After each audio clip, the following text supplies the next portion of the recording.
7 बजे ही होलिका दहन हो जाएगा आज रात में। मेरी सोसाइटी में 7:30। अरे भैया, आपकी सोसाइटी है, आप अपनी सोसाइटी में कुछ भी कर सकते हैं, स्वतंत्र हैं, कोई आपको रोक नहीं सकता है। लेकिन अगर धर्माचरण करना है और शास्त्र की मर्यादा से चलना है तो आज शाम को 5:55 पर तो पूर्णिमा लग रही है। अब पूर्णिमा समाप्त होगी रात में 4:56 पर। ऋषिकेश पंचांग कहता है कि 4:56 पर पूर्णिमा समाप्त होगी। और एक दूसरा पंचांग जो सोशल मीडिया पर है वो कह रहा है 5:28 पे भद्रा समाप्त होगा। तो काशी का जो ऋषिकेश पंचांग है वो ये कह रहा है कि 4:56 के बाद और 5:30 बजे 5:40 तक सुबह होली जलाई जाएगी। अच्छा, होली जलाने का यही शुभ मुहूर्त है। मतलब आज भोर में, रात में 4:56 से 5:40 के बीच में होली जलाई जाएगी। यही होली जलाने का शुभ मुहूर्त है। और कल दिन में चूंकि शाम को ग्रहण है और पूर्णिमा तिथि बनी हुई है पूरे दिन में, इसलिए होली का त्योहार 4 तारीख को बनाया जाएगा। ठीक है, इसके बारे में निर्णय सिंधु जो कहता है मैं बता रहा हूं। जिनको जरा सा भी कोई संशय हो वो होलिका दहन का ये प्रसंग देख लें। पूर्व दिने भद्रा सत्वात तत्र च होलिका निषेधात्। मतलब जब तक भद्रा है तब तक होली का निषेध है, ऐसा कहता है निर्णय सिंधु। तदुक्तम निर्णयामृते, निर्णयामृत यही कहता है। मदन रत्न नाम का ग्रंथ यही कहता है। च पुराण समुच्चय, और पुराण भी यही कहते हैं। भद्रायाम दीपिताम होली राष्ट्र भंगम करोति वै। अगर भद्रा में होलिका दहन किया जाए तो राष्ट्र का सर्वनाश होता है। राष्ट्र माने देश का सर्वनाश होता है। देश पर तमाम प्रकार की विपत्तियां गिरती हैं। और नगरश्च नैवेष्टा तस्मात्ताम परिवर्जयेत्। और जिस नगर में भद्रा में होली जलाई जाती है उस नगर का भी सर्वनाश होता है। वहां भी दैवीय आपदाएं आती हैं।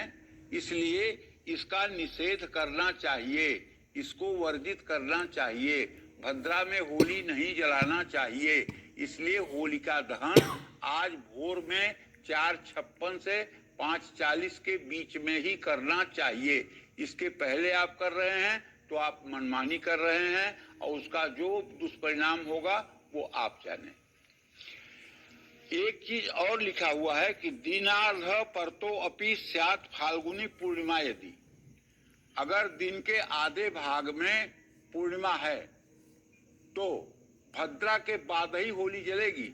हाँ, अगर पूर्णिमा पूरे दिन है और शाम को भद्रा नहीं है तो होली शाम को जलाई जाएगी। लेकिन इस साल ऐसा नहीं है। अच्छा, रात्रौ भद्रा वसाने तू होलिका दीप्यते तदा। रात्रि में अगर भद्रा है तो जब भद्रा समाप्त हो जाएगा होलिका दीप्यते तदा, तभी होली जलाई जाएगी। ये शास्त्र का मत है।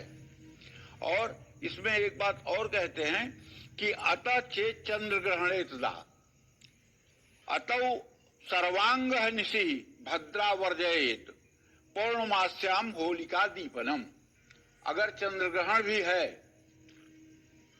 तो चंद्र ग्रहण के पहले और भद्रा की समाप्ति के बाद होलिका दहन होना चाहिए। और चंद्र ग्रहण के बाद होलिका मिलन और रंगों का त्योहार मनाना चाहिए। ये शास्त्र हमारे कहते हैं। 3 मार्च को दिन में दोपहर में 3:21 से 6:46 तक चंद्र ग्रहण का प्रभाव पूरे विश्व के ऊपर है। लेकिन भारत के ऊपर ये प्रभाव शाम 6:20 से और 6:48 तक रहेगा। तो यहाँ सिर्फ 28 मिनट का ग्रहण है। तो ऐसे में यहाँ ग्रस्तोदित चंद्र ग्रहण होगा। और ऋषिकेश पंचांग में लिखा हुआ है कि जब ग्रस्तोदित चंद्र ग्रहण होता है तो सूतक 12 घंटे का नहीं होता है। सूतक उस काल का होता है जिस काल में यहाँ ग्रहण दिखाई देगा। उसी समय देवालयों में पट बंद होंगे, उसी समय पूजा बंद होगी, उसी समय आराधना बंद होगी। पूरे 12 घंटे सूतक बनाने का कोई औचित्य नहीं है। जिन लोगों को जरा सा भी भ्रम हो तो काशी का एकमात्र विश्वसनीय पंचांग ऋषिकेश पंचांग है, उसको पढ़ करके आप देख लीजिए। ये मैं कोई अपने मन से नहीं कह रहा हूँ, एक विश्वसनीय पंचांग की बात आप तक पहुंचा रहा हूँ। जय मां विंध्यवासिनी। एक बार विस्तृत तौर पर जरूर एक बार समझाना चाहेंगे। 3 मार्च की सुबह होलिका दहन का सबसे सटीक मुहूर्त है, यही है। और जब चंद्र ग्रहण होगा तो क्या मंदिरों को भी बंद रखा जाएगा? उस समय जिस समय चंद्र ग्रहण होगा 28 मिनट का, उस समय मंदिरों के कपाट बंद हो जाएंगे, पूजा पाठ बंद हो जाएगा, दर्शन बंद हो जाएगा। लेकिन ग्रहण की समाप्ति के बाद फिर से मतलब कि जो है स्नान ध्यान के बाद सारा कार्यक्रम शुरू हो जाएगा। चूंकि ये ग्रस्तोदित चंद्र ग्रहण है, ग्रस्त हुआ चंद्रमा भारत में दिखाई देगा। ग्रहण की शुरुआत भारत में नहीं हो रही है, इसलिए सूतक नहीं होगा। ग्रस्तोदित चंद्र ग्रहण में सूतक का कोई प्रयोजन नहीं है। जो ग्रस्त पहले से ही हुआ है और यहाँ ग्रस्तोदित आ रहा है तो उसका सूतक काल उतने समय का होगा जितने समय वो ग्रहण यहाँ पर रहेगा। अच्छा, तो बस पंडित जी के कहे अनुसार अपने होलिका दहन को मनाइए और दुल्हन को, यानी कि जब रंगों वाली होली को खेला जाता है तो उस दिन खेलिए और फिर देखिए आप अपने त्योहार को किस तरीके से खुशहाल बना सकते हैं।